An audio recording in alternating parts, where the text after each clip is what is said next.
భారతదేశ స్వాతంత్ర్యం వచ్చి 80 సంవత్సరాలు జరుపుకునే సమయంలో యావత్ భారతదేశంలో ప్రతి ఒక్కరు కూడా ఇప్పటి నుంచి కాదు 1947 నుంచి కంటిన్యూస్ గా ప్రతి ఇంటి మీద జెండా ఎగురుతుండే, ప్రతి దగ్గర కూడా జెండాలు ఎగిరేస్తుంది. అదేవిధంగా 5-6 సంవత్సరాల క్రితం ఓల్డ్ సిటీ నుంచి చార్మినార్, చంద్రాయగుట్ట నుంచి కూడా జాతీయ జెండా సైకిల్ మోటార్ల మీద ప్రతి ముస్లిం సోదరులు కూడా ఇందిరా పార్క్ వరకు వచ్చి పెద్ద ఎత్తున మన భారతదేశ సంస్కృతిని, భారతదేశ స్వాతంత్ర్యం గురించి ప్రతి ఒక్కరు కూడా పాల్గొన్నారు.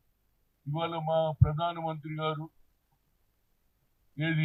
మూడవసారి ప్రధానమంత్రి అయిన తర్వాత ఇవాళ కొత్త హర్ ఘర్ పే తిరంగా, హర్ ఘర్ పే తిరంగా, తిరంగా తిరంగా అని పూర్తిగా ప్రచారం చేయడం జరిగింది. దానితో పాటు ఏదైతే వందే మాతరం గీతం ఆ రోజులలో వందే మాతరం కూడా జాతీయ గీతంగా అందరూ కూడా దాన్ని పాడేవారు. కొన్ని చరణాలు ఉన్నాయా, కొత్తవి పెట్టినా నాకు తెలియదు, కానీ ప్రతి ఒక్కరు కూడా వందే మాతరం పాడతారు, జనగణమన వాడతారు అనేది నా ఉద్దేశం. కానీ సోనియా గాంధీ ఏదైతే వందే మాతరం పాడేటప్పుడు అక్కడ ఉన్నటువంటి మల్లికార్జున ఖర్గే గారు ఏజ్లో ఉన్నారు, కుర్చీ తెచ్చేవని చెప్పడం జరిగింది. దీనికి ఇప్పుడు దారాదత్తం చేస్తున్నాను. సోనియా గాంధీకి దేశభక్తి లేదు, మా ఒక్కడికే ఉన్నది. అరే, ఆమె హాస్పిటల్లో ఉన్న డాక్టర్లు చెప్పారు మీరు ఎక్కువగా శ్రద్ధ తీసుకోవద్దు, ఎక్కువగా తిరగొద్దు అన్న. దేశభక్తి మీద ఉన్న ప్రేమతో, జాతీయ గీతంతో 80 సంవత్సరాలు స్వాతంత్రం తెచ్చిన సమయంలో ఏదో ఒక మాట ఆయన కుర్చీ తెచ్చేయమన్న దాన్ని కూడా ఇవాళ ఆమె అవమానం చేసిందని దానికి అమిత్ షా కూడా స్టేట్మెంట్ ఇస్తాడు.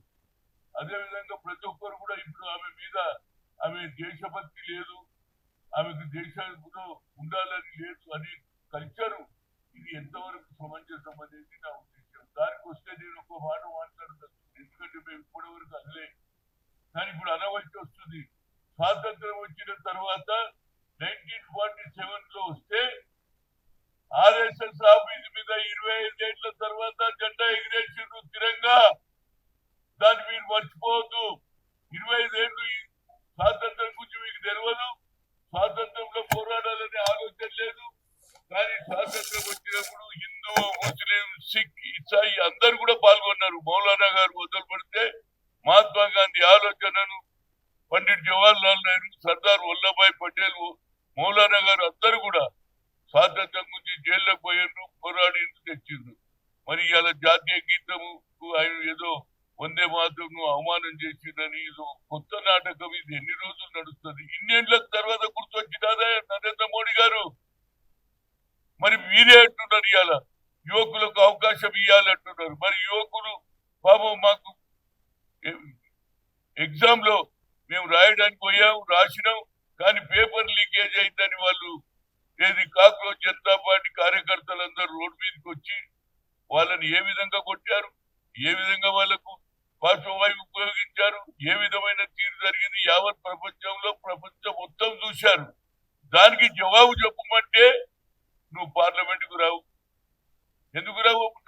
అమిత్ షా చెప్పే బాధ్యత నువ్వు you're home minister of this country, నువ్వు చెప్పేదానికి దానికి జవాబు లేదు. కానీ ఇప్పుడు సోనియా గాంధీ మీద ఒక కొత్త ఆలోచన, ఏదన్నా సోనియా గాంధీని వ్యతిరేకంగా ఆమెను ఇమేజ్ ను దెబ్బకొట్టాలనే ప్రయత్నం ఇది మంచిది కాదు. ఏదైనా అందరం వాడతాం, మేము వందే మాత్రం వాడతాం, జనగణ వాడతాం. మాకు దేశభక్తి ఉన్నది. దేశభక్తి మీకున్నదా మాకున్నదా ప్రజలకే తెలుసు. Subscribe us and press the bell icon for more interesting updates.